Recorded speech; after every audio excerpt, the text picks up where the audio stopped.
Bonjour Marlon.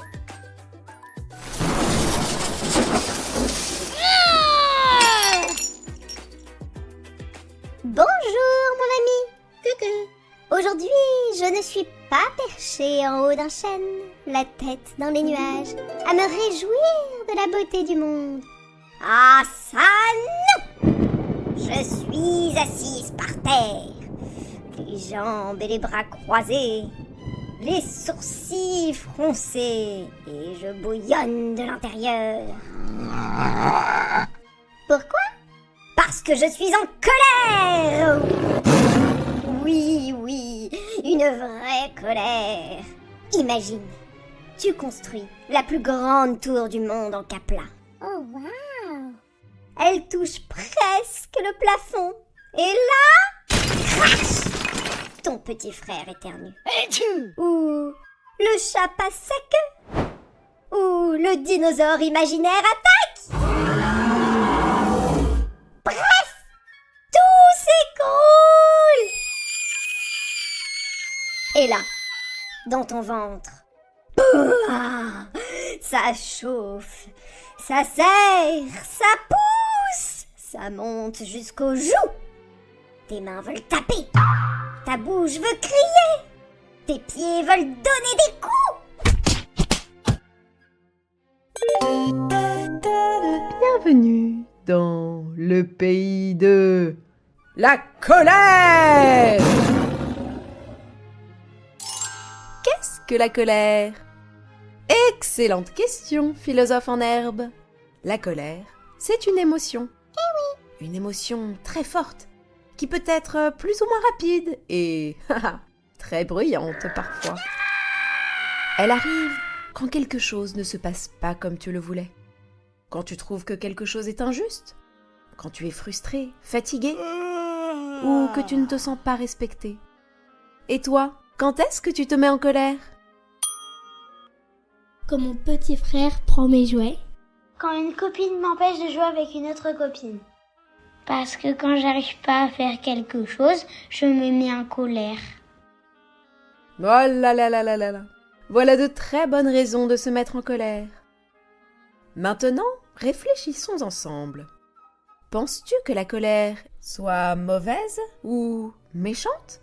Ou essaye-t-elle de nous dire quelque chose? Imagine que la colère est comme une alarme incendie. Elle fait beaucoup de bruit, elle fait peur, mais elle n'est pas là pour embêter.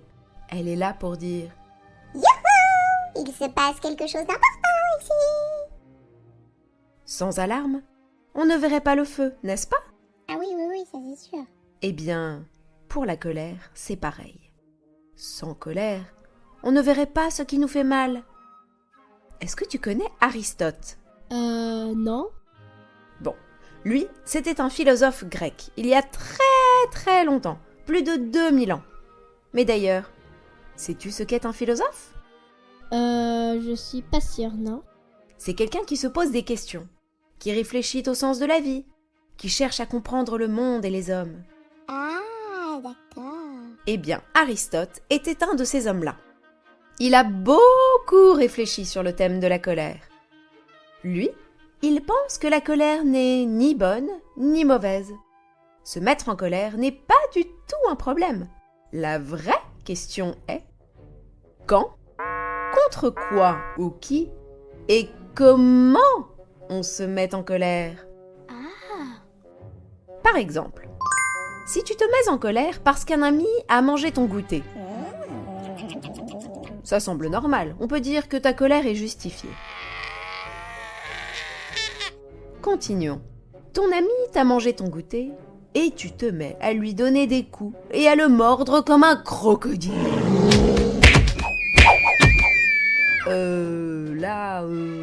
Oups. Non, ce n'est pas super. Aristote pense que le plus difficile, ce n'est pas de ressentir de la colère, c'est de bien la diriger. Un peu comme un dragon. S'il crache du feu partout, c'est dangereux. Mais s'il chauffe juste ce qu'il faut, il peut t'éclairer et protéger. Et toi, As-tu déjà senti une colère qui débordait trop fort? Ce matin, j'étais en train de jouer avec ma trottinette et mon petit frère, il m'a pris ma trottinette et ça m'a rendu vraiment très en colère. Oui, parce qu'un jour, j'avais fait une grande maison de Lego et mon petit frère l'a complètement cassée et ça m'a mise très en colère.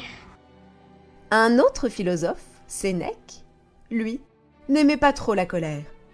Il disait qu'elle rend aveugle, qu'elle nous fait dire des choses qu'on regrette ensuite. Tu n'es plus mon copain. Je ne jouerai plus jamais avec toi.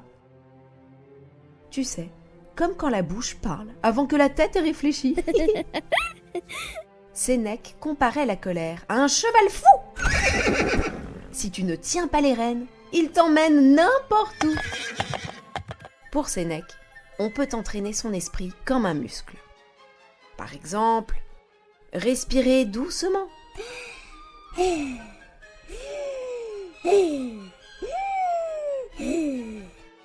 Attendre avant de répondre. Ah ben, c'est sûr que ça permet de réfléchir à ce qu'on va dire, hein. Ou encore se demander « Est-ce que ça vaut vraiment la peine de me fâcher ?» Bon, alors ça a l'air facile dit comme ça, mais c'est beaucoup plus difficile qu'il n'y paraît. Ah oui, j'imagine. On va mettre en situation ce que Sénèque dit. Tu écoutes? Oui. Youhou! Tu écoutes bien? Oui. Tu es sûr? Oui! Ah, d'accord. Bon, voici la situation 1. Théo joue dans la maison. En courant trop vite, crash! Le vase tombe et se casse en 1000 morceaux. Son grand frère crie. Tu fais toujours n'importe quoi. Cette fois, Théo sent la colère monter comme un volcan. Son cœur bat très fort. Au lieu de respirer, il crie. Ce n'est même pas vrai. Toi aussi, tu casses des choses. Son frère répond encore plus fort. Tu mens. Il se pousse. Il crie. Il ne s'écoute plus du tout. Leur mère arrive, fâchée. Les deux garçons sont punis. Le vase est cassé. Et maintenant, leur bonne humeur aussi. Voici maintenant la deuxième situation. Théo joue dans la maison. En courant trop vite, crash! Il casse un joli vase. Son grand frère se met à crier. Tu fais toujours n'importe quoi. Théo sent la colère monter en lui. Son cœur bat vite. Il veut crier encore plus fort. Mais il se rappelle quelque chose que son maître Sénèque lui a appris. La colère est comme une tempête. Si tu attends un peu, elle passe. Alors, Théo prend une grande inspiration, compte jusqu'à 10 dans sa tête et parle calmement. Je suis désolée. C'est un accident. Son frère le regarde doucement, la bouche grande ouverte, prêt à crier, mais s'arrête, surpris.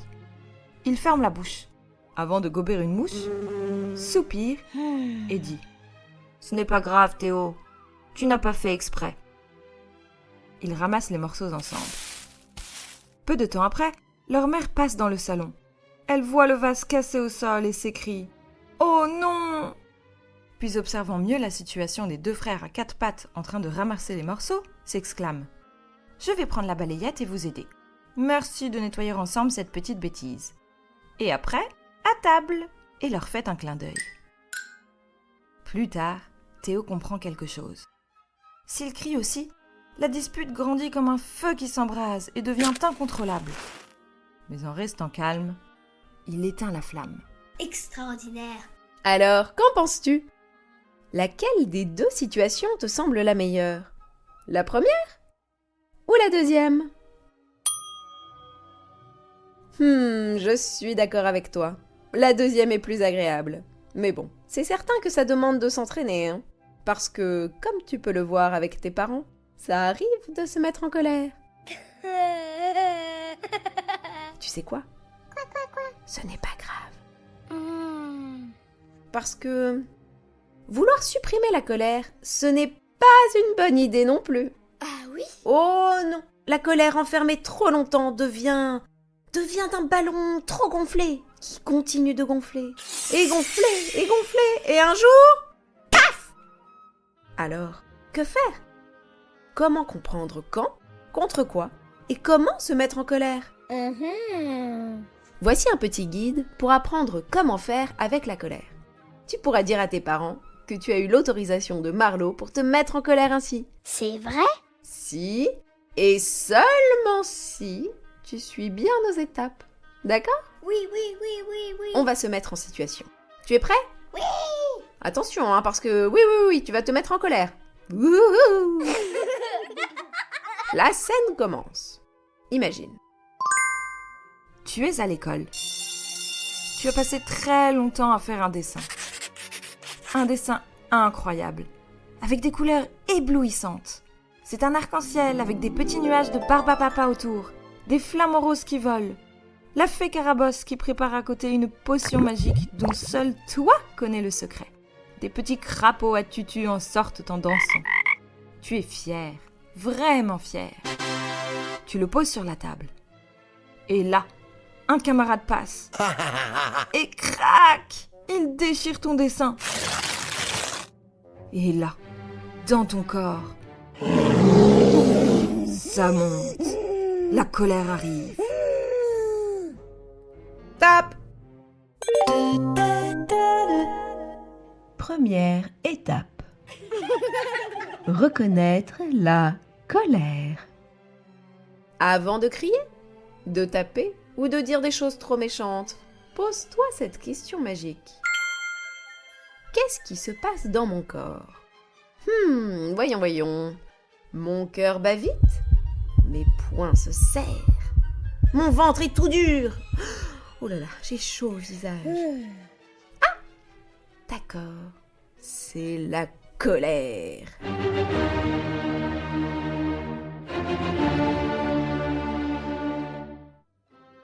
Réussir à se dire « je suis en colère », c'est déjà commencer à la maîtriser. La colère aime bien qu'on la regarde en face.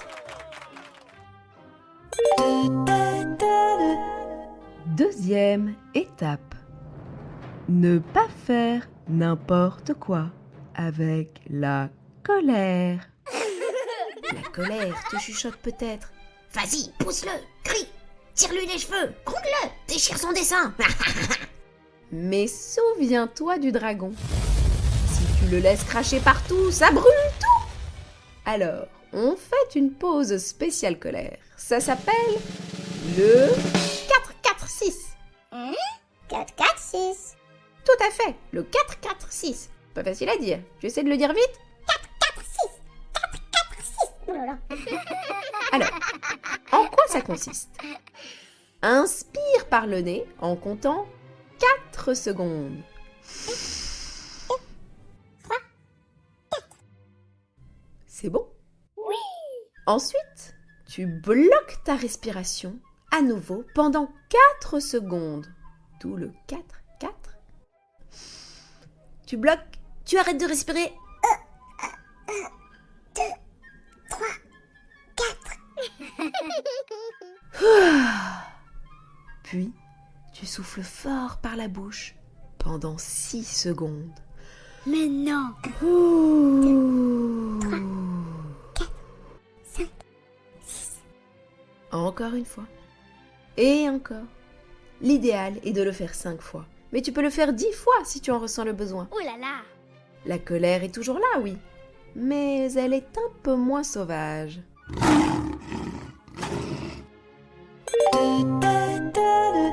Troisième étape. Dire la colère avec des mots. Ça, c'est le secret que l'on partage aujourd'hui avec toi. Oh wow. Maintenant que ton corps est un peu plus calme, tu peux parler. Youhou. Mais pas comme un crocodile ou un dinosaure. Plutôt comme... comme un humain. Eh oui, comme un humain. Tu peux par exemple dire « Je suis très en colère. Mon dessin comptait beaucoup pour moi. Je n'ai pas aimé ce que tu as fait. Ça m'a fait mal, ça m'a fait de la peine. » Tu vois, là, tu ne tapes pas, tu n'insultes pas. Et non, tu ne te dis pas « Oh, je suis nul, je suis méchant, j'ai tapé. » Parce que ça, c'est faux. Là, tu expliques. Ça, c'est une colère qui sert à quelque chose. Waouh. Quatrième étape. Dépasser la colère. Parfois, après avoir parlé, la colère reste encore un peu. Alors tu peux dessiner ta colère en rouge, en noir, en éclair, en faisant un énorme cri bouillane. Tu peux courir, sauter, bouger ton corps. Tu peux crier dans un coussin. Moi, j'aime beaucoup faire ça. Tu peux parler à un adulte. Ou tu peux tout simplement prendre un petit temps tout seul pour toi, quelques minutes. Petit à petit, la colère redescend. Elle n'a plus besoin de crier et envahir ton corps et ton esprit. Et alors, qu'a fait la colère ? Elle t'a aidé à comprendre plusieurs choses. Intéressant. Que ton dessin était important pour toi, que tu avais besoin de respect et que tes émotions comptent. Voilà, petit philosophe, la colère n'est pas ton ennemi. Elle est une force puissante qui demande à être comprise, guidée et transformée. Incroyable. Si tu apprends à l'écouter sans la laisser tout casser, elle peut devenir du courage, de la justice, de l'énergie pour dire non et même pour réparer.